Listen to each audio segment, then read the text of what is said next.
नमस्कार दोस्तों, जय श्री श्याम। मैं अशोक शर्मा आपके अपने YouTube channel English with Ashok Sharma में एक बार फिर से आपका हार्दिक स्वागत करता हूं। जैसा कि दोस्तों हमने जो इंग्लिश ग्रामर की जो सीरीज़ शुरू की थी, तो टेंस टॉपिक अपना चल रहा था। उसमें हम प्रेजेंट इंडेफिनिट और प्रेजेंट कंटिन्यूस के बारे में कर चुके हैं।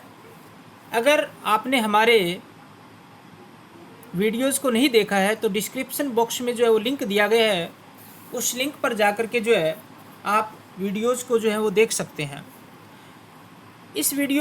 ये जितने आगे की वीडियो जो है उसको देखने से पहले जो है आपको पिछले वीडियो जो हैं वो अच्छे से देख लेने हैं, ताकि एक रिदम बनता रहे, आपको आगे समझने में जो है वो ज़्यादा प्रॉब्लम ना हो। इसके लिए आप जो है पिछले वीडियो जो है वो ज़रूर देखना, जिसने अभी तक वीडियो को नहीं देखे हैं। और ज़्यादा से ज़्यादा अपने दोस्तों तक जो है ये जो फ्री में जो क्लासेस दी जा रही हैं, तो ज़्यादा से ज़्यादा अपने दोस्तों तक शेयर किया करो, ताकि हर स्टूडेंट को जो है इसका बेनिफिट हो सके। दोस्तों लाइक ज़रूर कर दिया करो, और जो पहली बार हमारे वीडियो को देख रहे हैं वो जो सब्सक्राइब वाला बटन दिया गया है, उस सब्सक्राइब वाले बटन को भी ज़रूर दबाया करो, और बेल आइकन जो दिया गया है उसको भी, ताकि जब भी नया नोटिफिकेशन जब भी वीडियो में अपलोड करूं तो आपको नोटिफिकेशन जो है मिलता रहे। तो आज हम प्रेजेंट परफेक्ट टेंस के बारे में करें दोस्तों। तो प्रेजेंट परफेक्ट का मतलब देखो कि प्रेजेंट का मतलब वर्तमान होता है और परफेक्ट का मतलब पूर्ण होता है। कि वर्तमान काल में जब कोई काम पूर्ण हो जाता है तो वह प्रेजेंट परफेक्ट टेंस होता है। या कह सकते हैं कि जैसे ही कोई काम खत्म हुआ और वैसे ही कोई वर्ड्स कोई कथन कहा जाता है तो वो प्रेजेंट परफेक्ट टेंस हो जाता है। जैसे मैं एग्जांपल बोलूं कि मैंने पढ़ाया है, क्या बोला मैंने? कि मैंने पढ़ाया है। और एक कह दूं कि मैंने अंग्रेजी पढ़ाई। अब देखो, पढ़ाया है इसका मतलब अब है आ गया, इसका अभी अभी काम क्या है, पूर्ण हुआ है। लेकिन मैं कह दूं कि मैंने अंग्रेजी पढ़ाई, इसका मतलब टाइम गैप आ गया दोस्तों। और जहां टाइम गैप आ जाता है तो वो परफेक्ट ना होकर के वो पास्ट बन जाता है दोस्तों। तो ये याद रखना, है लगते ही परफेक्ट हो जाता है प्रेजेंट परफेक्ट, और है नहीं है इसका मतलब वो पास्ट हो जाएगा। तो हिंदी पहचान की जब बात कर लेते हैं तो प्रेजेंट परफेक्ट की हिंदी पहचान जो होती है वो होती है चुका है, चुकी है, चुके हैं। या फिर कह सकता हूँ या है, ई है, ए है, इस प्रकार के शब्द आ जाएं तो वो प्रेजेंट परफेक्ट टेंस की पहचान होती है दोस्तों, याद रखना।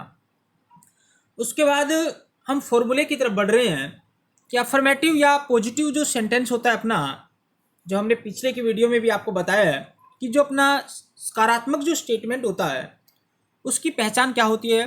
तो उसका पैटर्न जो है वो याद होने चाहिए अपने को। सब्जेक्ट प्लस हैज़ या हैव प्लस वर्ब की थर्ड फॉर्म, मतलब प्रेजेंट परफेक्ट का फॉर्मूला क्या होता है? सब्जेक्ट प्लस हैज़ या हैव प्लस वर्ब की थर्ड फॉर्म। तो एक बार मैं आपको ये बता देता हूँ कि हैज़ का यूज कहाँ होता है और हैव का यूज कहाँ होता है। वैसे नीचे सारी चीज़ें आपको दी गई हैं दोस्तों, आप बढ़िया से बढ़िया जो है आप नोट्स बना सकते हो इनके पोज करके, जो है कहीं कोई प्रॉब्लम नहीं होगी आपको नोट्स बनाने में। हर चीज़ क्लियरिटी से जो आपको बताई गई है, लिखवाया गया है, सारे पीडीएफ के अंदर सब चीज़ें आपको दिखाई दे रही है, जो स्क्रीन पे है। तो हैज़ का यूज होता है ही, सी, इट या सिंगुलर नाउन, मतलब एक वचन हो तो उसके साथ हैज़ का यूज होता है। और आई, वी, यू, दे या प्लूरल नाउन है तो उसके साथ हैव का यूज होता है। तो राम स्कूल जा चुका है, तो राम, अब राम सिंगुलर है दोस्तों, तो हैज हो जाएगा। जाना गो होता है, गो की थर्ड फॉर्म गोन होती है, तो Ram has gone to school. मैंने उसको एक पत्र भेजा है, अब मैंने का मतलब आई होता है, आई के साथ मैंने आपको बताया हैव का यूज होता है। सेंड भेजना होता है, सेंड की थर्ड फॉर्म जो होती है वो सेंट होती है, और यही सेकंड भी होती है। थर्ड भी यही होती है सेंट, और सेकंड भी यही होती है। I have sent a letter to him. अब देखो दोस्तों, ए लेटर और जो आपको टू हिम दिया गया है, हिम जो है वो दोनों ही क्या है, ऑब्जेक्ट हैं, ये डबल ऑब्जेक्ट वाले हैं। तो ए लेटर जो होता है वो डायरेक्ट ऑब्जेक्ट है, और हिम जो है वो इनडायरेक्ट ऑब्जेक्ट है। ये जब अपने वॉइस वाला जब टॉपिक करेंगे, डबल ऑब्जेक्ट वाले को किस प्रकार से अपने चेंज करते हैं, वहाँ मैं आपको अच्छे से और बताऊँगा। तुमने उस की प्लेट तोड़ दी है। अब तुमने या आपने कह दो यू के साथ हैव। ब्रेक का मतलब तोड़ना होता है, तो ब्रेक की सेकंड फॉर्म ब्रोक होती है, थर्ड फॉर्म ब्रोकन होती है। अब उसकी ही जो जाएगा थर्ड पर्सन है प्लेट। उसने एक सांप मार दिया है। ही हैज, मारना किल होता है, किल की सेकंड फॉर्म किल्ड होती है और थर्ड फॉर्म भी किल्ड होती है, तो he has killed a snake. उन्होंने सब पार्ट याद कर लिए हैं, तो दे के साथ हैव। लर्न का मतलब याद करना होता है, सेकंड भी यही होती है लर्नट, और थर्ड भी यही होती है दोस्तों। तो they have learn all the lessons.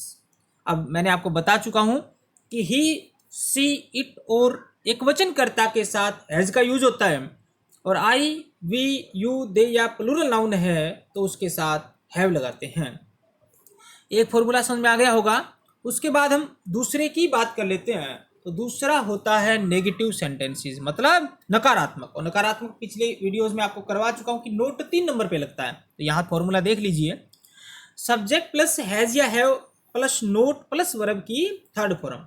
जैसे उसने गाना नहीं गाया है, तो उसने थर्ड पर्सन होता है, ही या सी कह सकते हैं।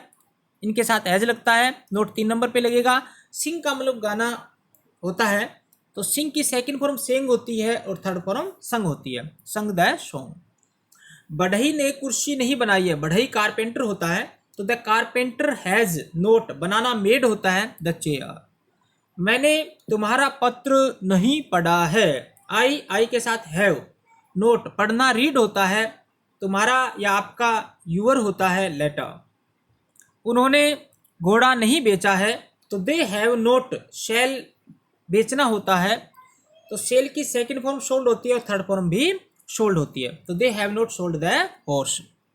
इसी प्रकार से हमने ऐसा जानवर नहीं देखा है, वी हैव नोट, सी देखना होता है, सी की थर्ड फॉर्म सीन होती है, सच एन एनिमल। तो समझ में आ गया होगा नेगेटिव सेंटेंस कि नेगेटिव सेंटेंस में हैज या हैव के बाद नोट लगाते हैं।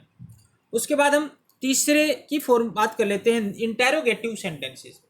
अब मैं आपको बता चुका हूं कि इंटेरोगेटिव सेंटेंसेस दो प्रकार के होते हैं।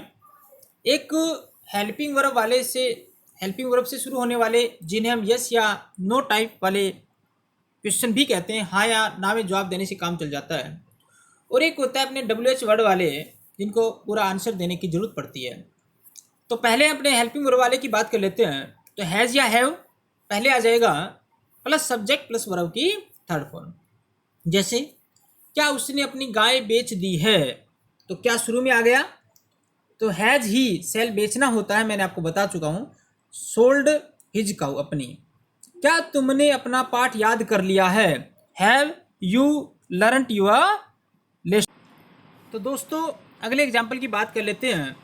क्या मैंने एक चोर नहीं पकड़ा है, तो हैव पहले आ जाएगा, आई के साथ हैव लगता है। नोट, कैच पकड़ना होता है, कैच की थर्ड फॉर्म कोट होती है और सेकंड भी कोट होती है, कोट ए थीफ। ये आपको जो वर्ब जो है ना, सेकंड और थर्ड फॉर्म, ये आपको याद होनी चाहिए, क्योंकि एग्जाम में यहाँ से क्वेश्चन जो है पूछे जाते हैं एग्जाम में। जैसे अगले की बात कर लेते हैं, तुमने यह पुस्तक क्यों नहीं पढ़ी है, तो क्यों। अब देखो मैंने WH वर्ड वाले की बात कर ली थी, तो WH वर्ड पहले आ जाएगा दोस्तों, हेल्पिंग वर्ब से पहले WH वर्ड। तो क्यों, तो वाई, अब यू है तो हैव लग गया, वाई हैव यू। अब नहीं है तो नोट, रीड पढ़ना होता है, थर्ड फॉर्म भी यही होती है, रेड बोलते हैं वैसे। यह तो this book, why have you note read this book. कितने लड़के आज आए हैं, अब कितना कितनी जो होता है, अब लड़के हैं तो काउंटेबल नाउन हो गया, इसका मतलब होता है हाउ मैनी। और हाउ मैनी, हाउ मच, ये जो अपना पहले वाला जो वीडियो है, जिसने नहीं देखा है वो डिस्क्रिप्शन बॉक्स में लिंक दिया गया है, वो देखो वहाँ से। How many boys have come today. उसके बाद है कौन अपनी पुस्तक नहीं लाया है, कौन का मतलब हु होता है, ये मैं आपको सारे बता चुका हूँ पीछे। हु हैज़ नोट, ब्रिंग का मतलब लाना होता है, ब्रिंग की थर्ड फॉर्म जो होती है वो ब्रोट होती है, तो हु हैज़ नोट ब्रोट, अपनी है तो हिज बुक हो गया। लड़का कहाँ भाग गया है, अब कहाँ का मतलब वेयर होता है, तो where has the boy run की सेकंड फॉर्म जो होती है वो रेन होती है, और थर्ड जो होती है वो रन होती है। तो where has the boy run away, उन्होंने यह कैसे किया है। अब कैसे का मतलब हाउ होता है, तो हाउ हैव दे, डू का मतलब करना होता है, डू की थर्ड फॉर्म डन होती है, तो how have they done this. समझ में आ गया होगा दोस्तों। अब रूल्स की अपनी एक बार बात कर लेते हैं कि यदि वाक्य पर्सन सूचक शब्द क्या से शुरू हो, मैं आपको बता चुका हूं यदि शुरुआत में क्या दिया गया है, इसका मतलब है हेल्पिंग वर्ब जो है वो पहले आएगी, तो हैज या हैव पहले लगाते हैं और उसके बाद सब्जेक्ट, फिर वर्ब की थर्ड फॉर्म और लास्ट में जो दिए गए हैं वो लगाते हैं दोस्तों। रूल सेकंड की अपने बात कर लेते हैं कि अगर वाक्य के बीच में पर्सन सूचक शब्द दिए गए हैं, मतलब बीच के अंदर क्या, क्यों, कब, कैसे, किस प्रकार से, इस प्रकार से दिए गए हैं, तो पहले जो है वो ये शब्द दिए होंगे और उसके बाद हैज़ या हैव, फिर अपने सब्जेक्ट लगाते हैं और बाद में वर्ब की थर्ड फॉर्म लगाते हैं। उसके बाद अगले रूल्स की बात कर लेते हैं कि नेगेटिव इंटरोगेटिव सेंटेंस में सब्जेक्ट के बाद नोट लगा देते हैं दोस्तों, और लास्ट में क्या होगा, इंटरोगेटिव साइन जो दिया होता है वो इंटरोगेटिव साइन लगा देते हैं। समझ में आ रहा होगा दोस्तों। तो यहाँ जो हिंदी ट्रांसलेशन की जो मैंने बात होती है वो कर चुके हैं। उसके बाद थोड़ी सी चीज़ें और हैं वो देख लीजिए कि चुका है, चुकी हैं, चुके हैं, या दिया है, लिया है, इस प्रकार के शब्द आते हैं तो, या कोई भी काम अभी हाल ही में समाप्त होता है तो वो प्रेजेंट परफेक्ट होता है। ऐसे में जो यहाँ एडवर्ब की मैं बात कर रहा हूँ, just, recently, already, yet, ईवर, never, सो फार, ये भी आगे और बताऊंगा मैं आपको। तो ये आपको जो एडवर्ब जो है वो आपको अच्छे से याद रख लेनी है। तो यहाँ इस रूल्स के अंदर जो है वो जस्ट, रिसेंटली, ऑलरेडी दिया गया है, तो टेंस कौन सा होगा, प्रेजेंट परफेक्ट होता है। तो ही हैज, अब जस्ट अभी अभी होता है, जस्ट गो, गोन, गो की तरफ गोन होती है, तो he has just gone out, just आ जाए तो प्रेजेंट परफेक्ट होता है दोस्तों। He has already explained his problem to me, already आ जाए तो भी प्रेजेंट परफेक्ट होता है। तो he has already explained his problem to me, वह पहले ही मुझे अपनी समस्या बता चुका है। तो जस्ट और ऑलरेडी का जो यूज होता है वो हेल्पिंग वर्ब और मैन वर्ब के बीच में किया जाता है। तो दोस्तों आज का ये जो वीडियो है आपके अच्छे से समझ में आया होगा। मैं उम्मीद करता हूँ कि आप जो वीडियो मैं अपलोड कर रहा हूँ, जो आपको बता रहा हूँ, आपको अच्छे से समझ में आ रहा होगा। तो आप ज़्यादा से ज़्यादा हमारे नए जो स्टूडेंट हैं, जो नए दोस्त हैं, जो नए देखने वाले हैं, जिन्होंने अभी तक सब्सक्राइब नहीं किया है, वो सब्सक्राइब वाला बटन ज़रूर दबाएं ताकि नोटिफिकेशन में आपको प्रॉब्लम ना हो। बेल आइकन ज़रूर दबाया करो और ज़्यादा से ज़्यादा अपने दोस्तों तक शेयर ज़रूर किया करो ताकि हर विद्यार्थी, हर स्टूडेंट इसका बेनिफिट जो उठा सके। तो आज के लिए इतना ही दोस्तों, बाकी हम अगले वीडियो में करेंगे। धन्यवाद दोस्तों।